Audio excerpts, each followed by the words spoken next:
কাজের ভিসা নিয়ে বিদেশে যেতে ইচ্ছুক কর্মীদের কাছে বিএমইটি কার্ড বা ম্যান পাওয়ার কার্ড থাকা বাধ্যতামূলক। এটি বৈধ বিদেশগামী কর্মী হিসেবে আপনার রেজিস্ট্রেশনের প্রমাণ।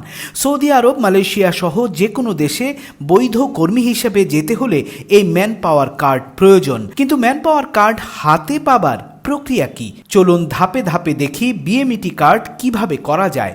আপনাকে ম্যান পাওয়ার কার্ড করার জন্য অনলাইনে আবেদন করতে হবে।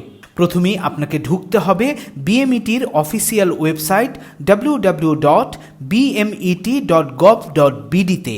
সেখানে অনলাইন রেজিস্ট্রেশনে প্রবাসী কর্মীর নিবন্ধন ফর্মে ক্লিক করুন।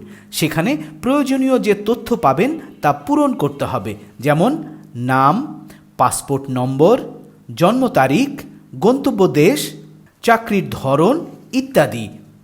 সব তথ্য ঠিকঠাক পূরণ করে সাবমিট করতে হবে। এরপর ফি পরিশোধের পালা। ম্যান পাওয়ার কার্ড করতে সাধারণত 200 থেকে 300 টাকা লাগে। পেমেন্ট বিকাশ, রকেট বা সরাসরি ব্যাংকের মাধ্যমে করা যায়।